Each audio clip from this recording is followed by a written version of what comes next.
kindergarten and talk about the kindergarten version of assets, and we'll graduate for a second, right? But assets versus liabilities. And, you know, we're taught in this world to think that our primary residence is an asset, right? And you talk to someone like Robert Kiyosaki, right? An asset, and this is kindergarten definition, right? We'll get a little more detailed, but an asset is something that puts money in your pocket. A liability is something that takes money away, right? You want to build wealth, you have to buy assets. Most of America spends all their money on liabilities, and that's why we wind up with consumer debt payments. We wind up with cars we don't need. We just wind up building a bigger treadmill, right? That's what we had done. We had two car payments. We had the student loan payments. We had, insurance we bought that we didn't need because we talked to a certified financial planner who knew best, right? And when we started looking at all this is when we start to discover that real estate is actually the most common denominator with how people build wealth in this country. Book after book, you start to see that, going back to the King of England times, right? The land and tenants on land is the way that most of the wealth was amassed. So this is kind of where the second train starts to show up. This is kind of my whole, what I thought was the way things were supposed to be done. The lights are flickering there. It's interesting. And so this is where we start to talk about how I got out, because at the same time, the patriarch of my family, my grandfather, actually gets sick and passes away, right? Now my grandfather and my grandmother had amassed a single family rental portfolio. Knew they had it, didn't know much about it. They had bought it later in life. And I think they figured it out, in their later in life, but it was never really something like, man, we've got to teach this to our grandkids. It wasn't really that thing. And so this is kind of where the three generations of real estate show up. The patriarch and matriarch of our family were the first generation. My mother and her sister, who's actually was on this call, if not still, is, they step in and start to run the family real estate business. And Kim, I'm probably going to get this number wrong, but I think it was like 140% increase that you put on that business in the first year. Basically, just from coming in with her operational brain and, selling some assets, trading up, investing some money back into it. They downsized, kept the good stuff. And she said, right. I got it correct. Okay. But all of a sudden she's looking down and she's like, oh my gosh, like what just happened? We just created equity. We created wealth. Right. And so this is the same time that I'm getting curious and like, hey, whatever I'm doing is broken. We start collaborating. And we start trying to replicate that in Tennessee. Well, you all know that Tennessee, Nashville specifically, has been an incredibly hot housing market for a long time. Finding houses that the rent ratios worked, it just wasn't working. In fact, I got so frustrated. I pulled real estate valuations across the whole freaking state. And I did, a quick rent ratio calculation. I was like, there's like 2 areas in this entire state that makes sense to buy a rental right now, Just let me jump in. But so what age was that for you?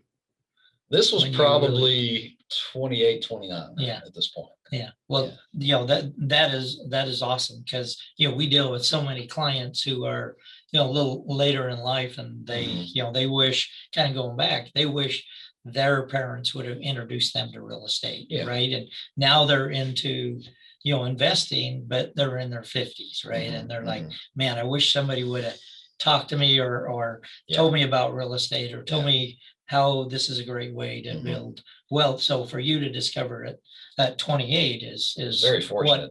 What everybody wished they would. Right. Well, I mean, it's like you said, my grandfather was teaching me my entire life. He's still teaching me after he's gone with what he left, And so the crazy thing is, we start to figure out that, okay, we need to get into bigger assets to scale this family thing that we've got.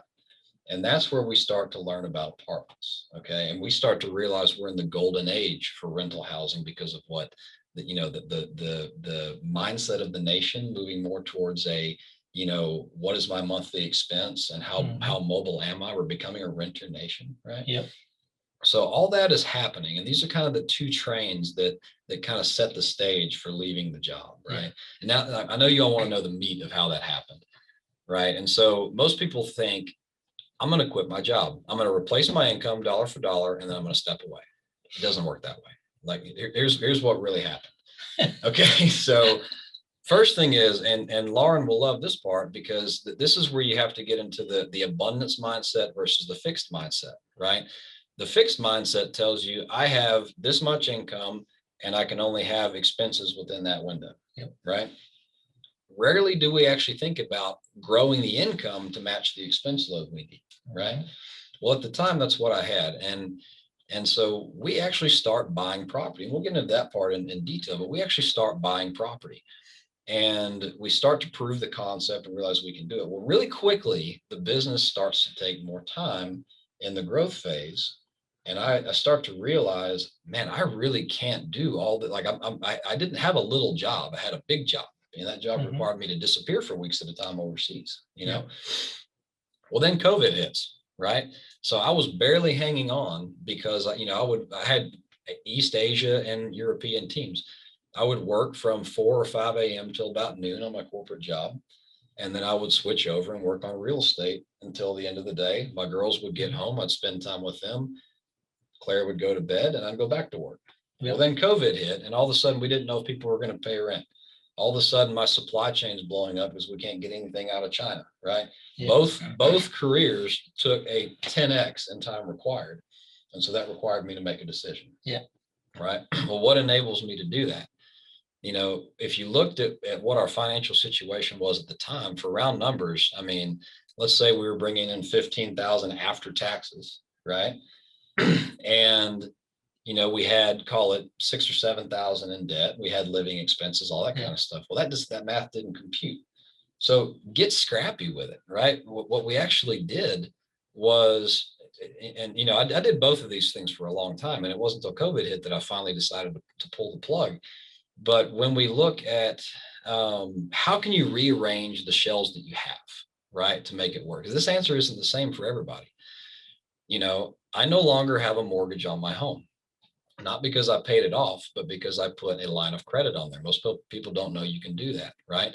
As soon as I did that, I had a massive amount of liquidity because my home had appreciated by a lot with the work I did to it. That was one of my first real estate experiences, was put 50 grand in and watch 250 show up in equity. It was incredible, and then, all of a sudden the problem with a mortgage is let's say I write a $50,000 check to my mortgage and I have a $3,000 mortgage payment. Well, guess what? Next month, that $3,000 mortgage payment is still due because you have that pledge to pay that same payment no matter what your interest or principal balance is. Right.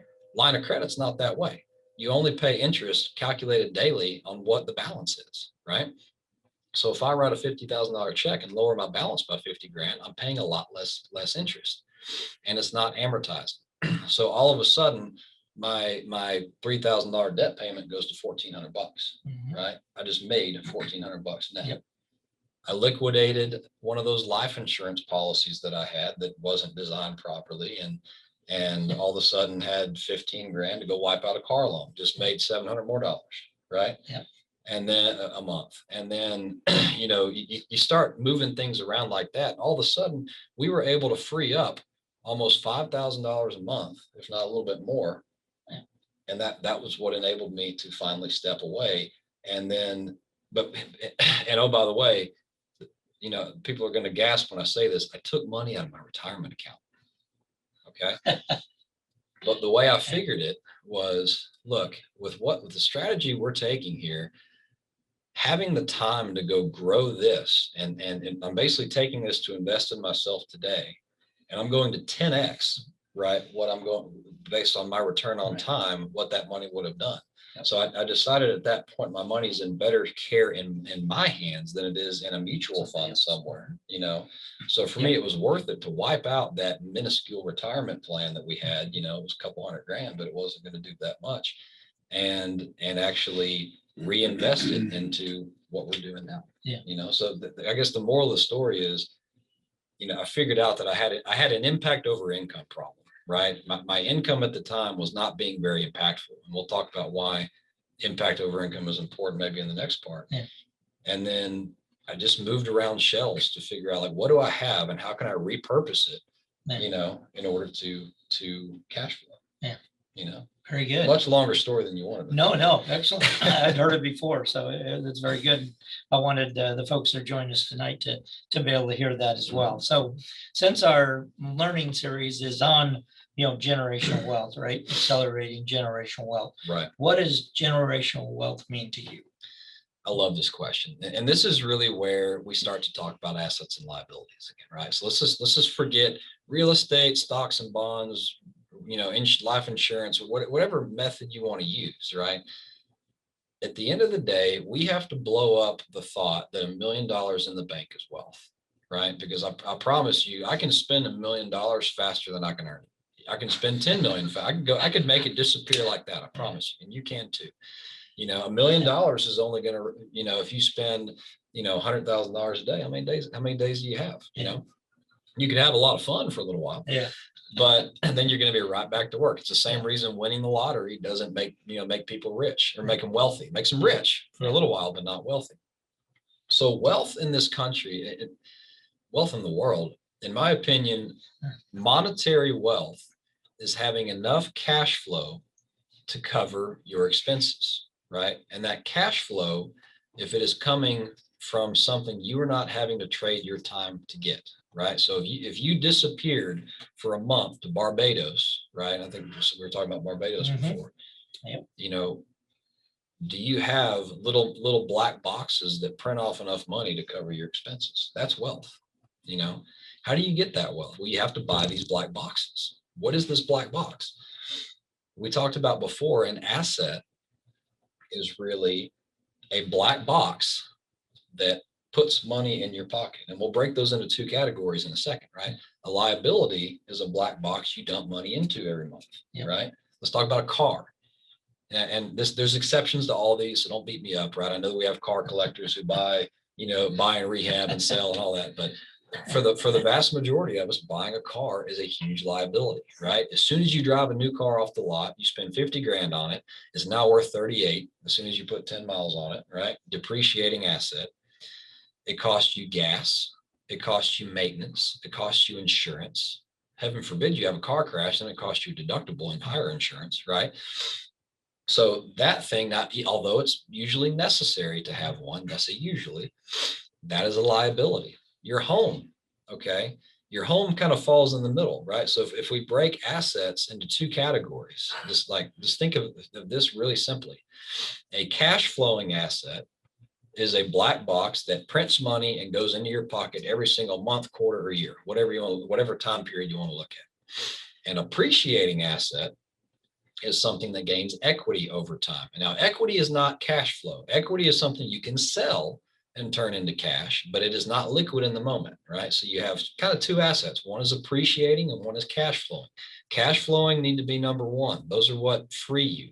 Appreciating, that's kind of part two. And if you can get them both and even throw in tax benefits, right? That's AKA real estate, you really hit the nail on the head.